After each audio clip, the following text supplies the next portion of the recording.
Hey parents, let me ask you a question. Are you parenting from a place of love or are you parenting unknowingly from your wounds? Well, today in this brief workshop, we're going to be diving deep into how childhood traumas shapes the way that we raise our kids and more importantly, how to break free from it.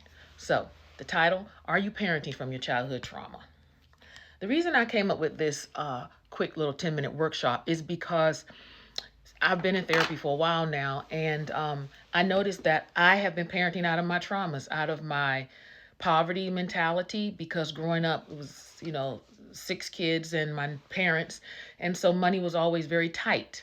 And even though we went to great schools, my dad worked so many jobs, but for me, my childhood was not really enjoyable. To be honest with you, I didn't enjoy my childhood for whatever reason. I was an extremely angry child.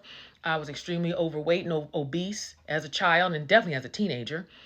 Um, and I just felt like lack, poverty. It was just heavy on me. I just felt it.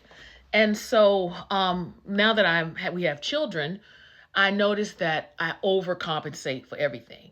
Like in my household growing up, we couldn't watch TV except for on, let's say, maybe Sunday. And if we did watch TV during the weekday, my dad made us write a report about it. Now, to be fair, of course, my dad, he was old school. My mother was a stay-at-home mom. Dad was old school black man from the South. And so education was the key to success in those days. And so, of course, he wanted us to do well. However, I think his ways were a little extreme, to be quite honest with you. But so how do I overcompensate with my kids? They got TVs in all their rooms. You understand what I'm saying? Like TVs all over the house. I let them watch television carte blanche. I mean, after they do schoolwork or whatever. But I say this to say, I don't tell them no enough. If they want something, I'll just get it for them. Why? Because I wish I had that. You know what I'm saying? When I was growing up, I couldn't just say, hey, mom, can I get this or get these rings or get this, my ears pierced a second time or what? And like little things that I let my kids do because I didn't have that opportunity. You understand? Like my parents gave us what we needed and maybe once in a while what we wanted, but I didn't even ask because when you grow up in a house with 8 people, I learned don't ask. Just make do with what you got. And so after talking with my therapist and my husband for so long, I'm like, I've been operating out of trauma, not just with my raising our children, but in every area of my life, but this particularly with children. So let's just jump into it. Let's define the definition of childhood trauma.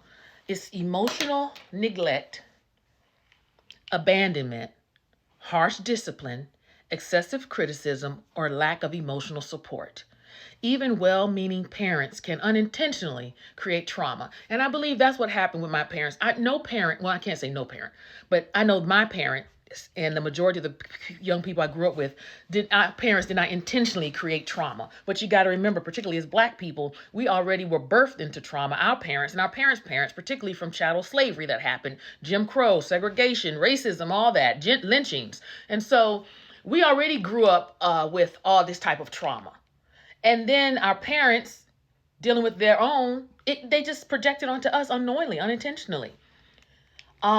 Some parents had gone through sexual abuse, and so they may have been withholding or just allowed certain things to happen in the home that shouldn't have, parenting out of trauma. So, how trauma shapes the brain. The brain adapts to survival mechanisms, fight, flight, freeze, or fawn. And I got to tell you, I have been in the fight phase of my life. Most of my life, I've been, I don't know if it's fight or flight. I don't know if I flew, like go away, but I definitely would fight. That's where the anger came through. Triggers and emotional reactions can carry into adulthood and parenting. And it's so true. It's so true. So signs you might be parenting from trauma. Okay, 1, overcompensating parenting. That's what I just said I do, right? Giving your child everything you never had to the point of enabling or lacking boundaries. Oh my God. That sums me up in a nutshell. Like, let's be honest. Secrets keep us sick, right? We can't get better parents unless we face it. And that is me. Giving my child everything I never had. Example, buying excessive gifts, avoiding discipline, and fearing your child's disappointment. Oh my God. When I wrote that up, I was like, that's me. That's why I wrote. I said, these are the three things I do. I buy excessive stuff for them. I avoid disciplining them, and I fear disappointing them because I know how I felt when I was disappointed. But hey, that's doing my kids a disservice because life is full of disappointments, right? As people say, suck it up, buttercup. That's life. We got to toughen our kids up. Another sign that I came up with is that you might be parenting from trauma is authoritarian or overly strict parenting. For example, I turned out fine, so my child needs to toughen up. High expectations, lack of emotional validation, using fear-based discipline. And see, my dad was a very overbearing, not overbearing, but very strict father. But I didn't put that on my children. I'm not strict. I'm the total opposite. The third I came up with was emotionally distant and unavailable parenting, struggling to express affection or validation because it wasn't given to you, feeling disconnected from your child's emotions or dismissing their struggles. And see, for me growing up, I'm very affectionate towards my children.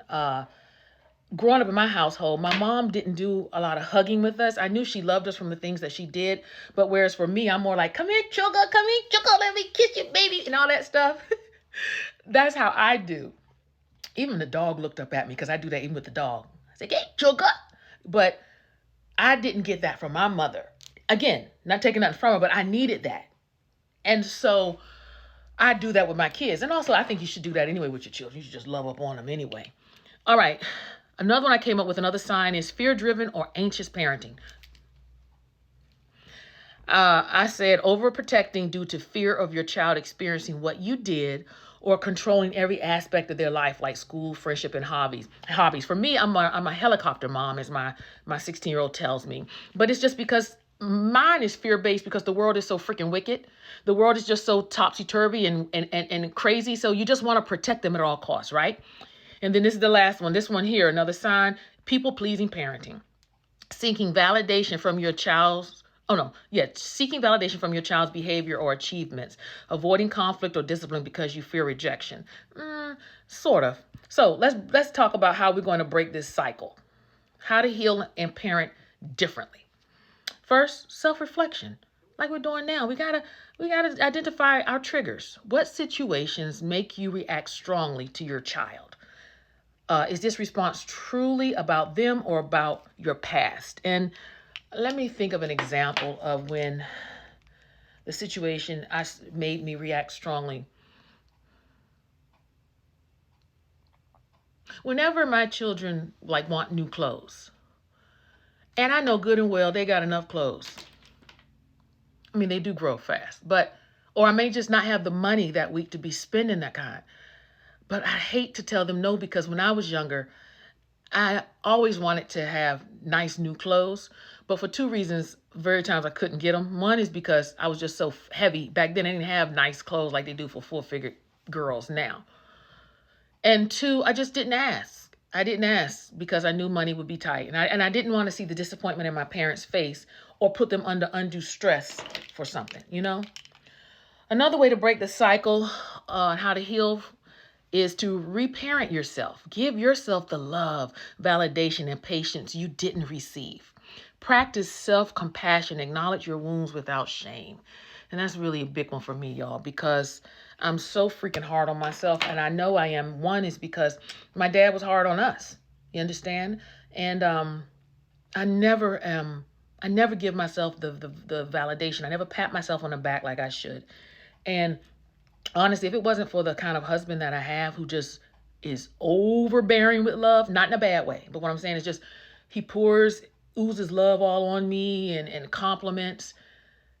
I often wonder if I had all that being sold into me as a young person, how would I have turned out so different, But again, I'm not blaming my parents. They did the best they could from their own situations in life and their own, who they were. And I'm sure my kids, I told them, I said, listen, I'm sure you're going to end up on a therapist couch too. So let me just put some money aside so you can pay for it, But I'm doing the best I can. And I'm sure you are too. Listen, I'm keeping these videos under 10 minutes. So just click on to part 2 and we'll finish with how we're going to heal from our parenting through trauma. All right. Thank you. Continue to like, share, and subscribe and hit the notification bell whenever I upload so you know when I upload another video. Be blessed. Bye.